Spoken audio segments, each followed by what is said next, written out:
വല്ലവരുടെയും വീട്ടിൽ വന്ന് കിടന്നിട്ട് അത് സ്വന്തം സാമ്രാജ്യമാണെന്നും അവിടെ എല്ലാവരും കയറി ഭരിക്കാനും നോക്കുന്ന എല്ലാ വിഡ്ഢികളുടെയും ഗതി അവസാനം ഇത് തന്നെയാ.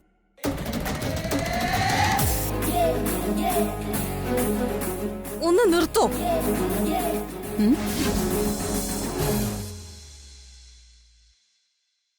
ഞാൻ തുടങ്ങിയിട്ടേ ഉള്ളടി. ഞാൻ അനുഭവിച്ച കഷ്ടപ്പാടെന്താണെന്ന് നീയും അറിയണമല്ലോ. എനിക്കറിയാം നീ ഒരിക്കലും പ്രതീക്ഷിക്കാത്ത തിരിച്ചടികളാണ് ഉണ്ടായിക്കൊണ്ടിരിക്കുന്നതെന്ന്. സ്വപ്നത്തിൽ പോലും നീ കരുതിയില്ലല്ലേ അവന്തികെ? കാലം മാറുന്ന കൂട്ടത്തിൽ നിന്റെ കണക്കുകൂട്ടലുകളും മാറുമെന്ന്. ഇനി ഒന്നുകൂടി ഞാൻ പറയാം, ഇനി എന്റെ അനുവാദമില്ലാതെ ഈ വീടിന്റെ പുറത്തിറങ്ങിപ്പോകരുത് നീ. ഇവിടെ ഈ വീട്ടിൽ കഴിഞ്ഞാ മതി ഇനി നീ. കുറെ സൂചിച്ചില്ലേ, ഇനി കുറച്ച് കഷ്ടപ്പെടും.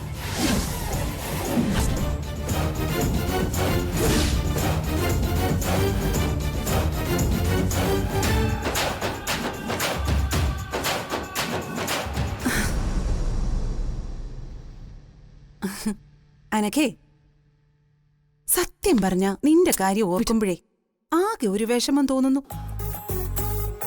നീ ഒരു കാര്യം ചെയ്, ഇനി സ്വസ്ഥായിട്ട് നീ ഉറങ്ങിക്കോ.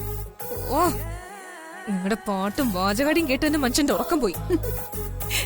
എന്തൊരു കഷ്ടം നോക്കിയത്.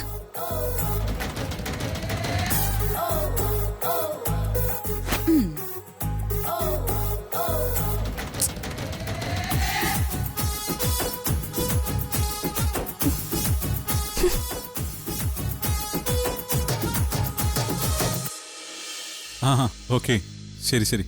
ഏട്ട ഇന്ന് വന്നല്ലേ ഉള്ളൂ. ഓഫീസിലേക്ക് ഉടനെ വരും. ശരി, ആയിക്കോട്ടെ. വിളിച്ചതിൽ സന്തോഷം. ഓക്കെ.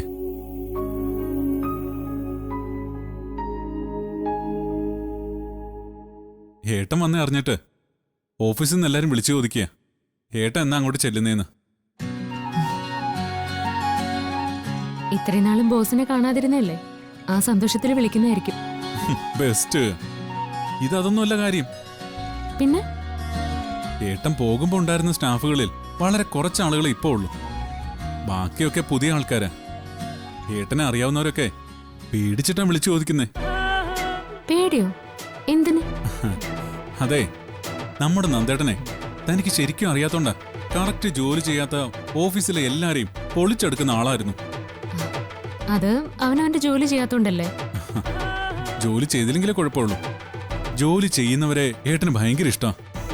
അത്രയ്ക്ക് ചൂടനാണോ നന്ദേട്ടൻ? ഈ പുറമേ കാണുന്ന ആളൊന്നുമല്ല, ഭീകര കക്ഷിയാ. എന്തെങ്കിലും പ്രശ്നമൊക്കെ ഉണ്ടാവുമ്പോ തനിക്കത് മനസ്സിലാവും. ശരി, അപ്പൊ മനസ്സിലാക്കിക്കോളാം. അതെ, എന്താ മാഡത്തിന്റെ ഉദ്ദേശം? ഉദ്ദേശോ? എന്തുദ്ദേശം? ഞാൻ ഉറങ്ങാൻ പോവാ. ഞാനിവിടെ ഉണർന്നിരിക്കുമ്പോഴോ? സച്ചേട്ടൻ കിടന്നുറങ്ങിക്കോ, അപ്പൊ പ്രശ്നം തീർന്നില്ലേ? താഴ്ന്നെണീറ്റേ. എന്തിനാ? താഴ്ന്നെണീക്ക്, അപ്പൊ പറയാം. എന്താ സച്ചേട്ടാ? ഇങ്ങോട്ട് എണീക്കടോ. ഉറക്കം വരുന്നു. ഇരിക്ക്.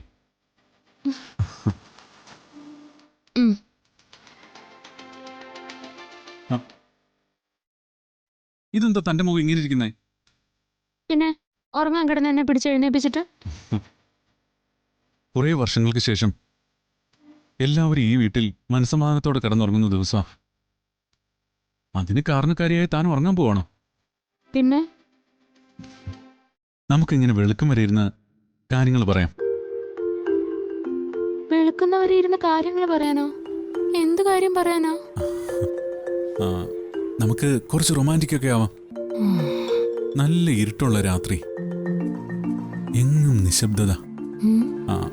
അവിടെയിടങ്ങളിലായിട്ട് കുറച്ച് പട്ടികൾ ഓരിയിടുന്നുണ്ട്. നല്ല പാലപ്പൂവിന്റെ മണം.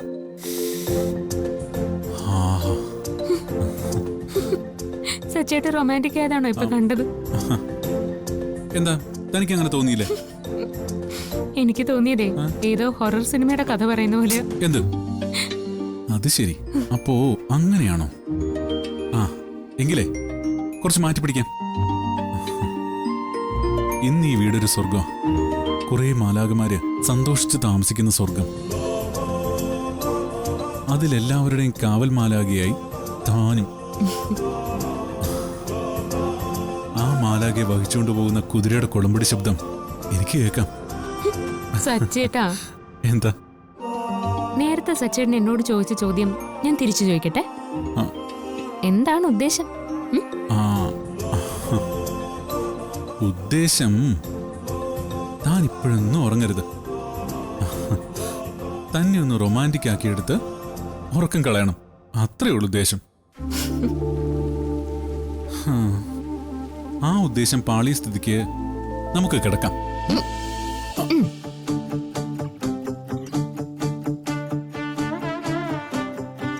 എന്റെ ഉറക്കം പോവാനും എന്നെ കൂടുതലായി സച്ചേട്ടനിലേക്ക് അടുപ്പിക്കാനും എന്തിനാ ഈ കുതിരയും മാലാഖയൊക്കെ? ദേ, വെറുതെ ഇങ്ങനെ എന്നെ തന്നെ നോക്കിയിരുന്ന പോരെ? ഇപ്പൊ എന്റെ ഉറക്കമൊക്കെ പോയി.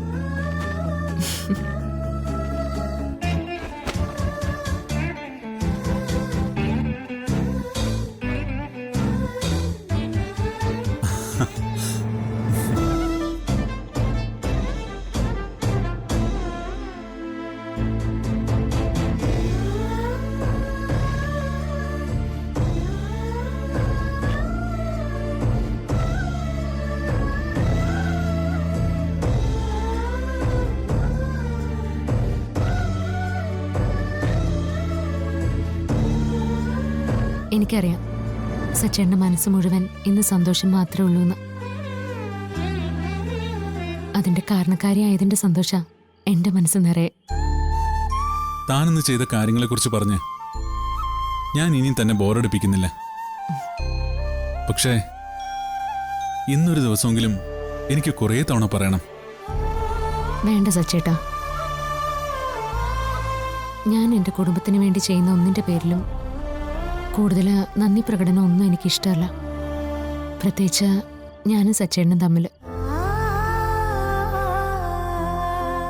നന്ദേട്ടൻ വരുന്ന സന്തോഷത്തിന്റെ ഒപ്പം തന്നെ എന്നെ പൂർണ്ണ സന്തോഷവതിയാക്കിയതേ മറ്റൊരു കാര്യം. എന്നോടുള്ള പിണക്കം മാറ്റി അച്ഛൻ മനസ്സ് തുറന്ന് എന്നോട് സംസാരിച്ചത്. അച്ഛൻ എന്നിൽ നിന്ന് അകന്നു നിന്നപ്പോ അത്രയും വിഷമിച്ചതുകൊണ്ടാവും എനിക്ക് ഇപ്പോ പ്രത്യേക സന്തോഷം തോന്നുന്നത്. ആ വലിയ മനുഷ്യൻ എന്നോട് ചെയ്തതിനെല്ലാം മാപ്പ് പറഞ്ഞപ്പോ ഞാൻ മരിച്ച അവസ്ഥയിലായിപ്പോയി. എനിക്കറിയാം ഞാൻ ചെയ്ത തെറ്റെന്താണെന്ന്. എന്നിട്ടും അച്ഛൻ എന്നോട് ക്ഷമ ചോദിച്ചത്. അത് നന്ദേട്ടൻ വന്ന സന്തോഷം കൊണ്ടാ. എന്റെ ജീവിതത്തിൽ എനിക്കിതൊക്കെ പോരെ സച്ചേട്ടാ? പോരേന്ന് ചോദിച്ചാ ഓരോ അവസ്ഥകളല്ലോടെ ഓരോന്ന് ചെയ്യിക്കുന്നേ. നാളെ ഒരു സമയത്ത് ഇതിനേക്കാളും വലിയ കാര്യങ്ങൾ തന്നെ കൊണ്ട് ചെയ്യാൻ സാധിക്കും.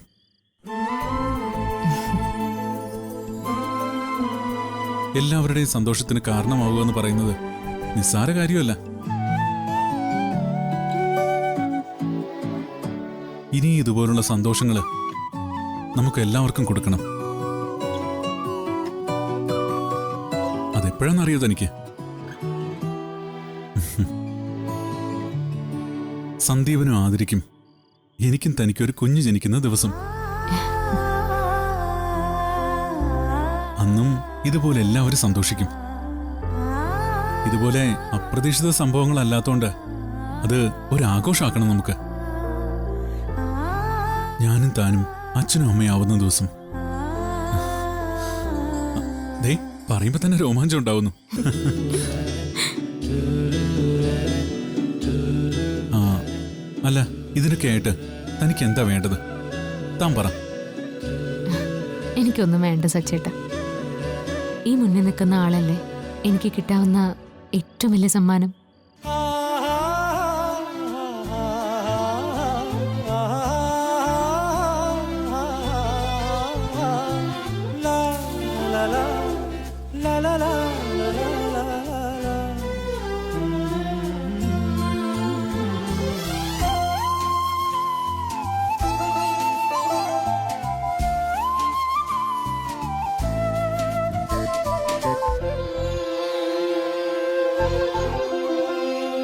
ഹേമന്തമൻ കൈക്കുമ്പിളി എനിക്ക് ഈ ലോകത്ത് കിട്ടാവുന്ന ഏറ്റവും വിലപിടിപ്പുള്ള സമ്മാനമായത്. പൂങ്കാറ്റ് പോ നിന്നുള്ളിലെ പൂഞ്ചില്ല തേടുന്നു ഞാനിതാ. കിളിപാടുന്ന പാട്ടെന്റെ കാതിൽ കളിയോതുന്ന നിൻ വാക്കുപോലെ അതിലോലം അനുരാഗം തേന്മാരിയ.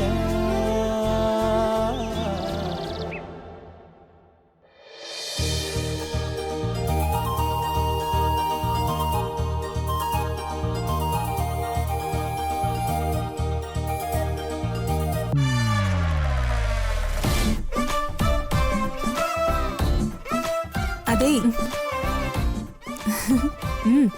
എന്താ? നീ വെറുതെ ഇരിക്കാണോ? അല്ല, പാട്ട് കേക്ക്. ഓ, എന്നാലേ പാട്ടൊക്കെ പിന്നെ കേക്കാം. ഒന്ന് എണീറ്റ് അടുക്കളയിൽ വന്ന് എന്നെ ഒന്ന് സഹായിച്ചേ. ഞാൻ പാട്ട് നിർത്തി ഇവിടെ നിന്ന് എഴുന്നേറ്റ് അടുക്കള വരെ നടന്നു വന്ന് അടുക്കള ജോലിയിൽ നിങ്ങളെ സഹായിക്കാനോ? ഒരിക്കലും നടക്കുന്ന കാര്യമല്ല. എങ്കിൽ നമുക്കൊരു കാര്യം ചെയ്യാം. ഞാൻ ആ അടുപ്പെടുത്ത് ഇങ്ങോട്ട് കൊണ്ടുവച്ചു തരാം. നടക്കാൻ മടിയാണെങ്കിലേ ഒരു വീൽ ചെയറിൽ ഇരുത്തി തരട്ടെ ഞാൻ. നിലവാരമില്ലാത്ത സംസാരത്തിന് ഞാനില്ല. വേറെ എന്തെങ്കിലും പറയാനുണ്ടെങ്കിൽ പറയാം. എങ്കിൽ പിന്നെ പാനിപ്പത്ത് യുദ്ധത്തെ കുറിച്ച് ഒരു ചർച്ചയായാലോ? അല്ലെങ്കിൽ ഉപ്പ് സത്യാഗ്രഹത്തെ കുറിച്ചാവാം. മനുഷ്യന്റെ സമയം കളയാതെ പോവാൻ നോക്ക് നിങ്ങള്. എണീറ്റ് പാടി ഇങ്ങോട്ട്. എണീറ്റ് വരാൻ. എണീക്ക്. അങ്ങോട്ട് നടക്ക്. ഞാൻ ചെയ്യൂല. ഇവിടെ നിൽക്ക്. നീയേ വെറുതെ ഇരിക്കുന്നതാ എനിക്കിഷ്ടം. ഇവിടെ ഇപ്പൊ കുറച്ച് കഷ്ടപ്പെട്ടാലും എനിക്ക് ചെയ്യാനുള്ള ജോലി ഇവിടെ ഉള്ളൂ. പിന്നെ നിന്നെ കൂടി സഹായത്തിന് വിളിച്ചത് എന്തിനാന്നറിയോ? നിന്നെപ്പോലുള്ളവളുമാർക്ക് വെറുതെ ഇരുന്ന് തിന്നുമ്പോ അതിന് കുറച്ച് എല്ലിന്റെ ഇടയിൽ കയറും. അങ്ങനെ കേറുമ്പോ ദുഷ്ടത്തരങ്ങളും ദുർവിചാരങ്ങളും ഇങ്ങനെ മനസ്സിലേക്ക് വരും. വെറുതെ ഇരിക്കുന്നതുകൊണ്ട് അതിനെക്കുറിച്ച് കൂടുതൽ ആലോചിച്ച് അതൊക്കെ ചെയ്യാനും തോന്നും. ഇവിടെ അടുക്കളയിൽ വന്ന് എന്തെങ്കിലുമൊക്കെ ജോലിയൊക്കെ ചെയ്തു കഴിഞ്ഞാ കുറെ സമയം അങ്ങനെ പോയി കിട്ടും. നിനക്ക് മറ്റൊന്നും ആലോചിക്കാനുള്ള സമയവും കിട്ടില്ല. ഇവിടെയുള്ളവർക്ക് മനസ്സമാധാനം കിട്ടും. അപ്പൊ എങ്ങനെയാ, ഇന്ന് തുടങ്ങിയല്ലേ? വാ.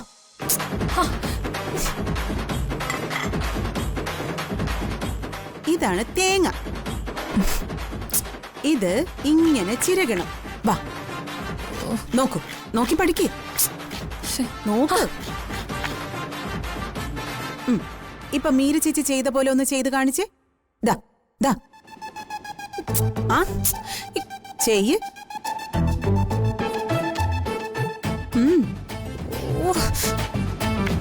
അയ്യോ, ഇത് ഇങ്ങനെ ചുരണ്ടിക്കൊണ്ടിരുന്നാലേ ഇവിടെ ആർക്കും ഇന്ന് ഉച്ചയ്ക്ക് ആഹാരം കിട്ടില്ല. നീ പോ. ദേ, ആ പലകയും കത്തിയും എടുത്തോണ്ടോന്നേ. ചെല്ലേ, ചെന്നെടുത്തിട്ട് വാ.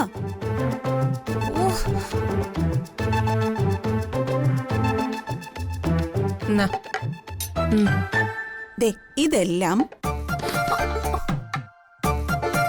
ഈ ഒരളവില് ദാ അങ്ങോട്ട് മുറിക്കണം. ഇങ്ങനെ കണ്ടോ? ആദ്യം ദാ ഇവിടെ ചെത്തണം. വാലും ഇങ്ങനെ മുറിച്ചോ, മുറിച്ചോ.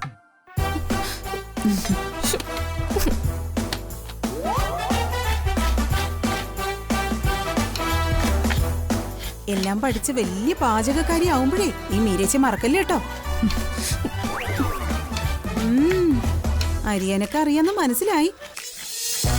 ആ, എങ്കി പിന്നെ അതവിടെ വെച്ചിട്ടേ ദേ അടുപ്പിരിക്കുന്ന കറി വെന്തോന്നൊന്ന് നോക്കിയേച്ചല്ലേ. ഇനി നമുക്ക് പഠിക്കാനുള്ളതേ ഉപ്പും മുളകും ഒക്കെ പാകത്തിനുണ്ടോന്ന് നോക്കി മനസ്സിലായില്ലെങ്കിൽ അത് ചേർത്ത് പഠിക്കണം. ചെല്ലേ, മോള് പോയി നോക്കിയിട്ട് വാ.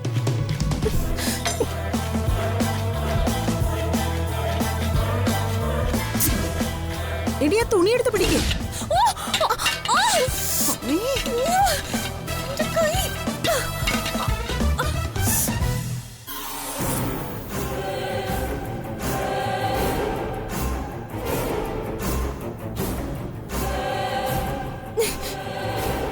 കണ്ടോ ചേച്ചി, ഇവരെന്നെ വല്ലാതെ ടോർച്ചർ ചെയ്യാം.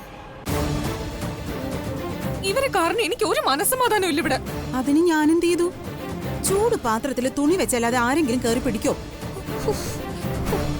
ഇതുപോലും അറിയാതെ എപ്പോഴും അടുക്കളയിൽ കയറി എന്തെങ്കിലും ഉണ്ടാക്കി കഴിക്കണമെന്ന് തോന്നിയാ നീ എന്ത് ചെയ്യൂ അനഘേ? നിന്റെ നല്ലതിന് വേണ്ടിയല്ലേ? മതി. അനക്കയ്ക്ക് എന്തെങ്കിലും ആവശ്യം വന്നാ അവളുടെ ചേച്ചിയായ ഞാൻ ഇവിടെ ഉണ്ട്. ഓ,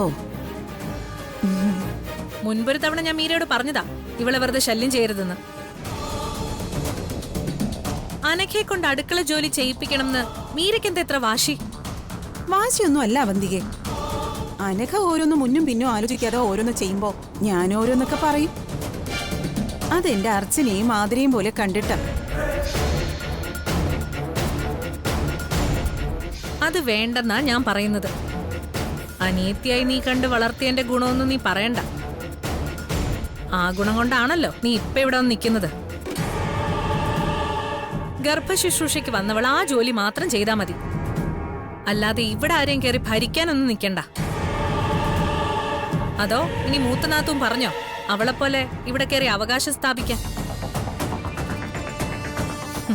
ദേ, അവളുടെ ധൈര്യത്തിൽ അധികം കിടന്ന് വിളയല്ലേ. പിന്നെ ഈ അടുക്കളയിലെന്നല്ല, ഈ വീടിന്റെ മുറ്റം ചവിട്ടിക്കില്ല ഞാൻ.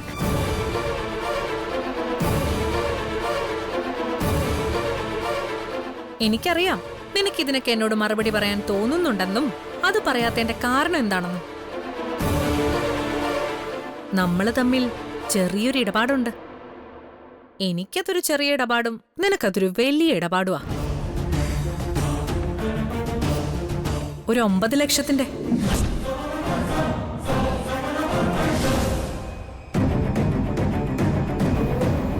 നീയും നിന്റെ കുടുംബവും എല്ലാം കൂടെ വൃന്ദാവനം വീട് വിട്ട് തെരുവിലേക്ക് ഇറങ്ങുമെന്ന അവസ്ഥ വന്നപ്പോ ഞാൻ എന്റെ കയ്യിൽ നിന്ന് എടുത്ത് നിനക്ക് തന്ന ആ 9 ലക്ഷം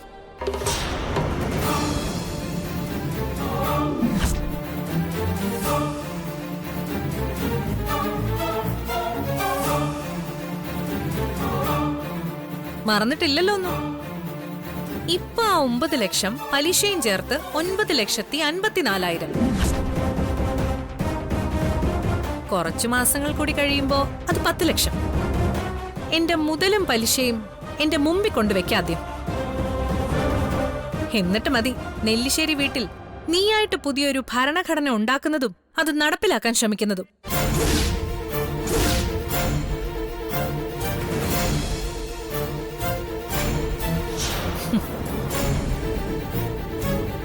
ചുരുക്കി പറഞ്ഞ ദേ, ഈ നിൽക്കുന്ന എന്റെ അനിയത്തിക്ക് കൂടി കടക്കാരിയാ നീ.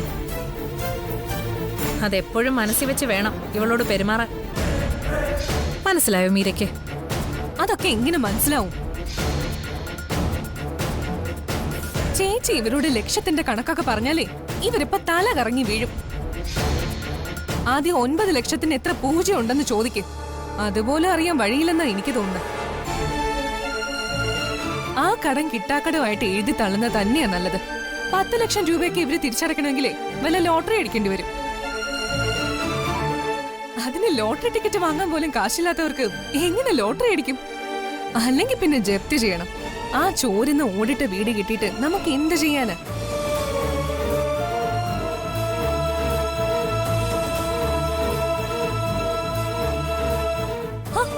നേരത്തെ കണ്ട അഹങ്കാരവും അഹംഭാവവും ഒന്നും ഇപ്പൊ മുഖത്തില്ലല്ലോ. ഇത്രയും വെന്തു പുഴുങ്ങിയ ഒരു സാധനം ഈ അടുക്കളയിൽ ഇതാദ്യ.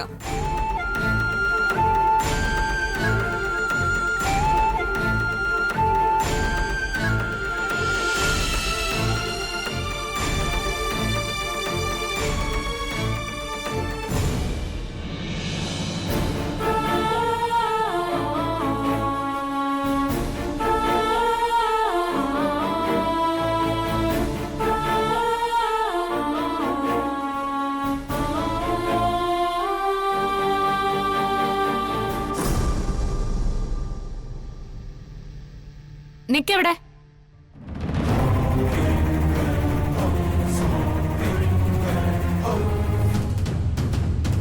എവിടെ പോകുന്നു? ഞാനൊരു ചോദ്യം ചോദിച്ചിട്ട് എന്താ കേൾക്കാത്തത് പോലെ പോകുന്നത്? നിന്റെ ചോദ്യത്തിന് മറുപടി പറയേണ്ട കാര്യം എനിക്കില്ലാത്തതുകൊണ്ട്. ഉത്തരം കിട്ടേണ്ട ചോദ്യങ്ങളെ ഞാൻ ചോദിക്കാറുള്ളൂ. അതിന് നിങ്ങൾ ഉത്തരം പറയുകയും വേണം. നീ ഈ വീട്ടിലുള്ളവരുടെ മുമ്പിൽ സ്റ്റാർ ആവുന്നത് പോലെ എന്റെ മുമ്പിൽ ഒന്നും കളിക്കല്ലേ. ഞാൻ എവിടെ പോയാ നിനക്കെന്താ? എനിക്കൊന്നുമില്ല, നന്ദേട്ടനാ പ്രശ്നം. നന്ദേട്ടൻ പറഞ്ഞല്ലേ നന്ദേണ്ട അനുവാദം ഇല്ലാതെ എവിടെയും പോകരുതെന്ന്. ഇത് ഞാൻ എങ്ങനെ അറിഞ്ഞു എന്നാവും ഈ നോട്ടത്തിന്റെ അർത്ഥം. അതൊക്കെ എനിക്കറിയാം. ഇത് മാത്രമല്ല, ഈ വീട്ടിൽ നടക്കുന്ന മുഴുവൻ കാര്യങ്ങളും അറിയാം. അതാ ചോദിച്ചത്, ഭർത്താവിന്റെ വിലക്ക് ലംഘിച്ച് എങ്ങോട്ടായി ഈ പോകുന്നേന്ന്. അതാ ഞാനും പറയുന്നത്. ഞാൻ പോകുന്ന സ്ഥലങ്ങളൊന്നും എനിക്ക് നിന്നെ ബോധ്യപ്പെടുത്തേണ്ട കാര്യമില്ലാന്ന്. ആന മെലിഞ്ഞു എന്ന് കരുതി നീ അതിനെ തൊഴുത്തിൽ കുറ്റിയടിച്ച് കെട്ടിയിടാൻ നോക്കല്ലേ മോളെ. പഴയ തലയെടുപ്പും പ്രസരിപ്പൊന്നും ഇല്ലെന്ന് സ്വയം മനസ്സിലാക്കി മര്യാദക്കാണെങ്കിൽ ആരും കുറ്റിയടിച്ച് കെട്ടാൻ നോക്കില്ല. ഇതങ്ങനെ അല്ലാത്തതാണ് പ്രശ്നം. നിന്നോളം വാക്ചാതുര്യം എനിക്ക് ഇല്ലാത്തതുകൊണ്ട് തർക്കിക്കാൻ ഞാനില്ല. ഞാൻ അത്യാവശ്യമായിട്ട് ഒരു സ്ഥലത്തേക്ക് പോകാൻ ഇറങ്ങിയതാ. പോവുകയും ചെയ്യും. എന്നെ ചോദ്യം ചെയ്യാൻ നീ വരണ്ട. ആ